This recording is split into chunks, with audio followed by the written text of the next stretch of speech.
ఓం శ్రీ శివాయ గురవే నమ. శ్రీ మహాగణాధిపతయ నమ. శ్రీమదాంధ్ర మహాభారతం కవిత్రయ విరచితం. ద్వితీయాశ్వాసం.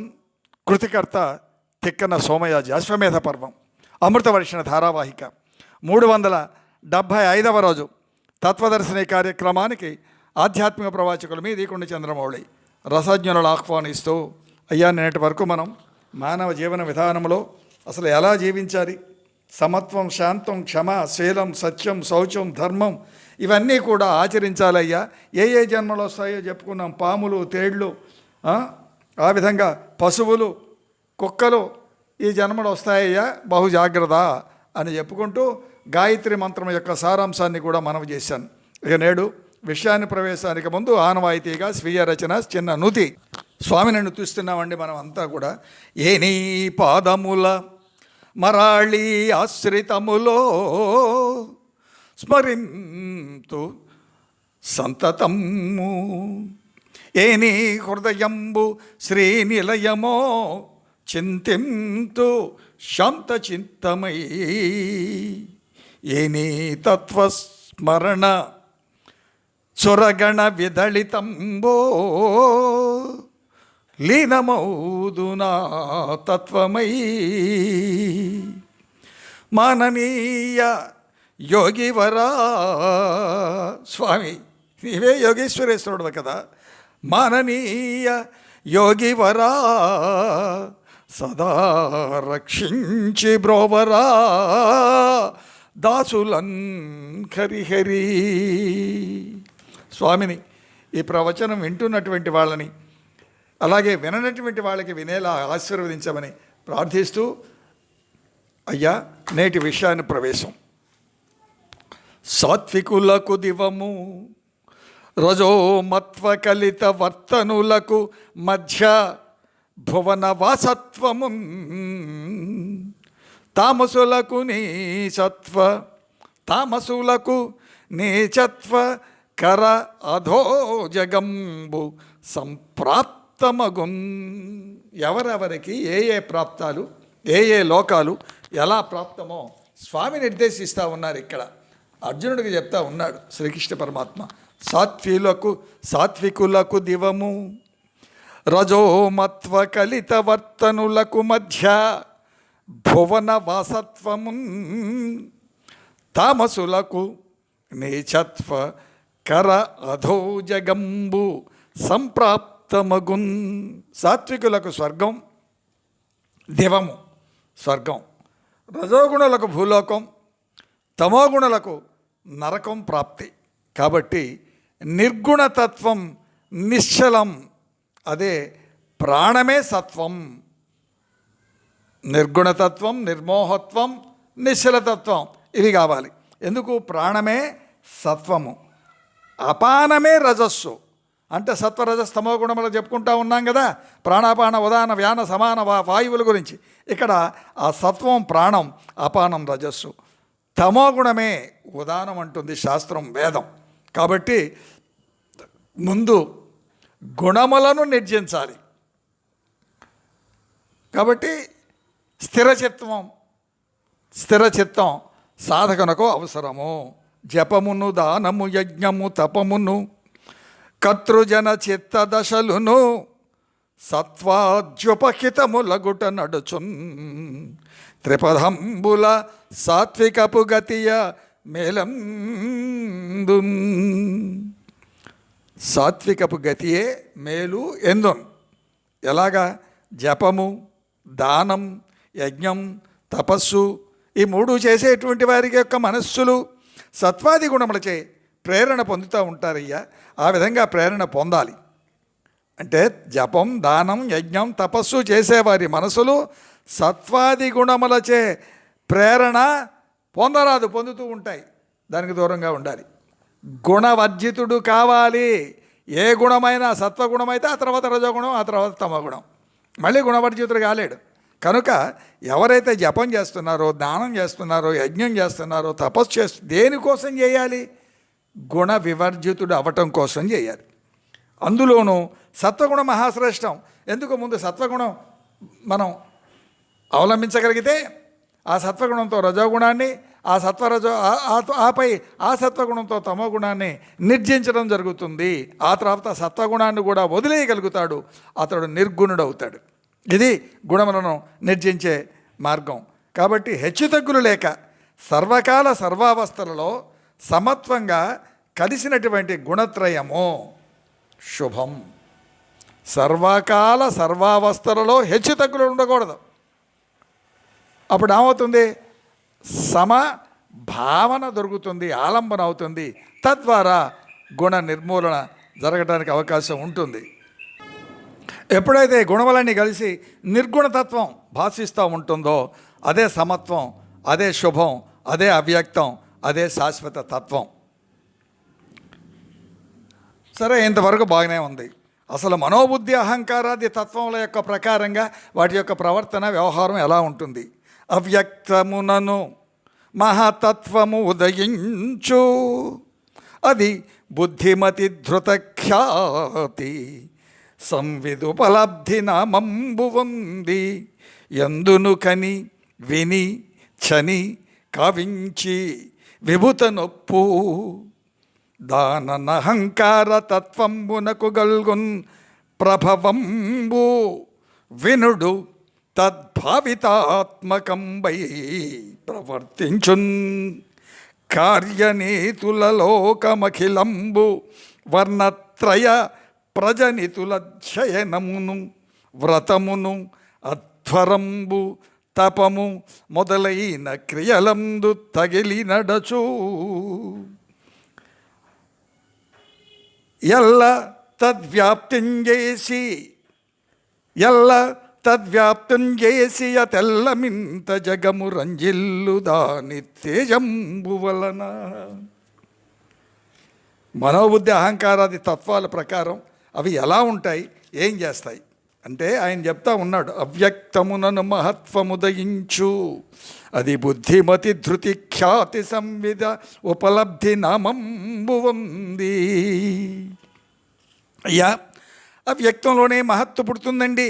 అవ్యక్తము వ్యక్తము కానటువంటిది. పదం జాగ్రత్తగా వింటే తప్ప అర్థం కాదు. అవ్యక్తంలోనే వ్యక్తము కానటువంటిదే ఆ మహాతత్వం ఏదైతే ఉందో ఆ మహాతత్వంలోనే ఏం పుడుతుందండి? మహత్వ పుడుతుంది. అది మహాతత్వం కాబట్టి ఇంకా పుట్టేది ఏముందో అందుట్లోనే ఉంటుంది. అది వ్యక్తం కాదు కదా, అది మహత్తత్వం, అది మహత్తు. ఆ మహత్తే బుద్ధి, మతి, ధృతి, సంవిత్తు, ఉపలబ్ధి అనే పేర్లతో పిలువబడుతూ ఉంటుంది. బుద్ధి, మతి, ధృతి, సంవిత్తు, ఉపలబ్ధి ఆ పేర్లతో వ్యవహరించబడుతూ ఉంటుంది. అనుభవించేది ఆ బుద్ధియే. మనస్సు యొక్క లోపల పరబుద్ధి అనుభవించేది ఇదే, చెప్పేది ఇదే, చేయించేది ఇదే. బుద్ధి పుట్టాలి. భారతం వినండి, బుద్ధి పుడతాం లేదు. ఎందుకు పుడుతుందండి? పుట్టనివ్వదు. మన లక్షణాలేంటి, మన గణాలేంటి, మన గుణాలేంటి, మన జాతి ఏమిటి, అసలు మానవ జాతి. అంత మాత్రం చేత మా మనుషులందరూ ఇందులో చాతుర్వర్ణాలు. కులం కాదండి, వర్ణం వేరు. కొన్ని పిశాచ లక్షణాలు, కొన్ని దైవ లక్షణాలు. దేని ప్రభావం దానికి ఉంటుందని ఇప్పుడు దాకా ఈరోజు చెప్తున్నటువంటి చరిత్ర అదే కదా. కాబట్టి అనుభవించేదేది ఆ బుద్ధియే. అదియే సృష్టికి ప్రభువు, అదియే సృష్టికి ప్రభువు. దేనికైనా బుద్ధి పుట్టాలి. బుద్ధి పుడితే పని చేస్తాం, పని చేస్తే ఫలితం ఉంటుంది, ఫలితం ఉంటే సృష్టి. అదే సృష్టి. దాని నుండి అహంకారం, ఆపై లోకం పోకడ. అహం కర్త అయిపోయాడంతే. ఇదే అహంకారం. స్వామి కర్త అంటే అప్పుడు మళ్ళీ ఆ వ్యవహారం వేరు. ఇక్కడ అహంకారం, అదే లోకం యొక్క పోకడ. అనగా సమస్త కర్మాచరణ మూలం ఇదే. ఈ ఆకర్షణ, ఈ అహంకారమే, ఈ చపలత్వమే, ఈ అజ్ఞానమే. ఆకర్షణల్ని అహంకారతత్వ మహిమయే. ఆకర్షణలన్నీ అహంకారతత్వ మహిమమే. ఈ అహంకారమే లేదనుకోండి, భారతం వింటాడు, వినదాని మీద స్పందిస్తాడు. స్పందిస్తే నాకు ఇది దోచిందని చెప్తాడు. మీరు చెప్పింది ఇలా ఉంది, నాకు ఇలా అనిపిస్తుంది అంటాడు. అసలు ఏమీ అంటం లేదు, వినటం లేదు, విననివ్వదు. అంతే. నాకు ఎవరి మీద ద్వేషం లేదండి. హరి సాక్షిగా ఉన్న వాస్తవం చెప్పడం ధర్మం. ఈ మహాయజ్ఞంలో. కాబట్టి చెప్తున్నాను, 375 రోజులు చెప్తే అప్పుడే సంవత్సరం దాటిపోయిందా అన్న ముక్క అంటానికి నోరు రావట్లేదు జనాలకు. వింటే కదా అసలు స్పృహ ఉండాలి కదా, సామాజిక స్పృహ ఉండాలి కదా. సృష్టికి ప్రభు, దాని నుండి అహంకారం, ఆపై లోకం పోకడ. అంటే సమస్త కర్మాచరణలకు మూలమేదే అహంకారమే. ఆకర్షణలన్నీ అహంకారతత్వ మహిమయే. దీని ప్రభావం చేతనే పంచభూతములు జనించుట. అవేయో చెప్పాను, పంచభూతాలు: పృథ్వీ, జలం, నీరు, ఆకాశం, వాయువు. ఆపై గంధరస రూప స్పర్శ శబ్దాల యొక్క సాంగత్యం, పంచ తన్మాత్రలు మనలో ఉన్నాయి. ఇవన్నీ కూడా మాయామోహిత జీవనం ప్రాప్తి. ఇదంతా మాయ కదా. భారతం వినకపోవటం, రామాయణం వినకపోవటం, సాంప్రదాయాన్ని పాటించకపోవటం, కోహనాలోక్యాలు చెప్పటం, అబద్ధాలు చెప్పటం, వేల కోట్ల రూపాయలు కుంభకోణాల్లో పాల్గొని సేవకుడు అని చెప్పి, నేనంటే ఏడుస్తారు, సేవకుడు అని చెప్పినటువంటి రాజ్య పాలకులు దోపిడీ ముఠా అయిపోయింది. ఎందుకు? ఇవే కారణాలు. మాయామోహిత జీవనం. ఇది మానవుల యొక్క తీరు. వీరు వారు అని కాదండి. 200 రూపాయలకి ఓటు అమ్ముకున్న దగ్గర నుంచి 2000 ఇచ్చి కొన్నవాడి వరకు ఒకటే పశుతత్వమే. కుక్కని పెంచాలని అనుకుంటున్నాడు, కుక్క బిస్కెట్లు వేస్తున్నాడు. తినేవాళ్ళు కుక్కలు కాకపోతే సింహాలు అవుతారా? ఆలోచించాలి సీతారాం. వీరు వారని లేదు. పంచభూతాల వరుస ఎలా ఉందండి? ఆకాశం, వాయువు, అగ్ని, నీరు, భూమి. ఆకాశాద్ వాయు, వాయుయోర్ అగ్ని, అగ్నేరాప, ఆపః పృథ్వీ. ఇది సాంప్రదాయం. అలాగే ఆధ్యాత్మం, అధిభూతము, అధిదైవతము అని భూతరాశి ప్రకృతిలో సంబంధం కలిగినటువంటి రీతులు చెప్తారు. వినండి. శ్రీకృష్ణుడు అంటున్నాడు వినండి. ప్రత్యేకంగా మనం వినం కదా, ఆయన చెప్తున్నాడు వినండి అని. ఏంటి? అధ్యాత్మం, అధిభూతం, అధిదైవం. చెవి, దీనికి అధిభూతం శబ్దం, అధిదైవతం దిక్కు. చర్మం, దీనికి స్పర్శ విద్యుత్తు. కన్ను రూపం సూర్యుడు. నోరు రసం చంద్రుడు. ముక్కు గంధం వాయువు, వాసన చూస్తుంది కదా. అలాగే వరుసగా వస్తాయండి. అధిభూతము, దాని తర్వాత దానికి ఆధ్యాత్మం, అధిభూతం, అధిదైవతం. కర్మేంద్రియములు ఏంటివి? వాక్కు, పాణి, పాదం, పాయువు. వాక్కుకి మాట, అంతే కదా. దీనికి దైవం అగ్ని. అలాగే పాణి పనులు, చేతులు, శుక్రుడు, ఇంద్రుడు. పావం గమనం, పాదం గమనం, కాళ్ళతో నడుస్తాం కదా, బబ్రువు అధిపతి. పాయువు విసర్జనం, మిత్రుడు సూర్యుడు. ద్వాదశ ఆదిత్యుల్లో ఈయనొకడు. ఉపస్థ శుక్రం ప్రజాపతి. అహంకారం అభిమానం రుద్రుడు శివుడు. మనస్సు ఆలోచనలు, దీనికి చంద్రుడు మనఃకారకుడు, చంద్రుడు అంటారు. బుద్ధి తెలుసుకొనటం, దీనికి బ్రహ్మ. ఆ బుద్ధి ఉంటే ఈ వ్యవహారం ఎందుకు ఉంటుందండి? ఈ లోకం, ఈ పోకడ ఇలా ఎందుకు ఉంటుంది? రోగశోక సమావిష్టం పంచస్తోత్ర సమావృతం పంచభూత సమాయుక్తం నవద్వారం ద్విదైవతమః. వ్యాసుల వారు చెప్పిన ఈ శ్లోకాన్ని నేను పైన మీకు విశ్లేషణగా అందించాను. అంటే రోగ శోకములతో, పంచ ప్రవాహములతో భూతములతో నిండినటువంటి ఈ నవద్వారాలతో మన దేహం 2 దేవతలు కలిగినటువంటిది. ఎవరు? దేహం, మనస్సు. ఒకటి దేహం, రెండవది మనస్సు. ఆత్మను నియంత్రించి వికార దూరుడవ్వాలి. అప్పుడు ఆత్మ పరమాత్మన యొక్క సంయోగం చెందుతుంది. అన్నిటికీ కారణం ఆత్మయే. అంటే భ్రాంతిని వీడాలి. ఏమిటా భ్రాంతి? నా వారు, నా పెళ్ళం, నా డబ్బులు, నా ఇల్లు, నా వాకి. నీ దేహమే నీది కాదు. ముందు అది తెలుసుకుంటే ఈ కొల్లగొట్టటాలు, ఈ స్కాములు, ఈ కుంభకోణాలు, ఈ కుహనాలౌక్యాలు, ఇక్కడ గాలి పీల్చి అక్కడ పాట పాడటాలు, ఈ దేశద్రోహాలు, ఈ పాప చింతన, ఇదంతా ఉండదండి. అంతా సాత్విక జీవనమే అవుతుంది. వీటిని వీడాలి. జ్ఞానతత్వ లక్షణాలు ముందు తెలుసుకోవాలి వీడాలంటే. లేకపోతే పశు లక్షణాలు అంటారు. ఇవన్నీ కూడా ఏంటిది? ధర్మానికి తత్వం, లక్షణం అహింస. ఒకటి తత్వం, దాని యొక్క లక్షణం చెప్తాను వరుసగా. ధర్మం అహింస, అధర్మానికి హింస, దేవతలకు ప్రకాశత్వం, మనుషులకు కర్మ, ఆకాశానికి శబ్దం, వాయువునకు స్పర్శ, జ్యోతిష్కు రూపం, జలానికి రసం, పృథ్వీకి వాసన గంధం, భారతి వాక్కునకు సత్యం. అలాగే మనస్సుకు చింత, బుద్ధికి వ్యవసాయం, మహత్తుకు ధ్యానం, అవ్యక్తానికి సాధుత్వం, యోగానికి ప్రవృత్తి, జ్ఞానానికి సన్యాసం.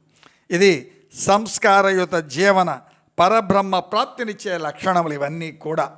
నేను ధర్మంగా ఉన్నాను, అహింస పాటించాలి, హింస చేయకూడదు.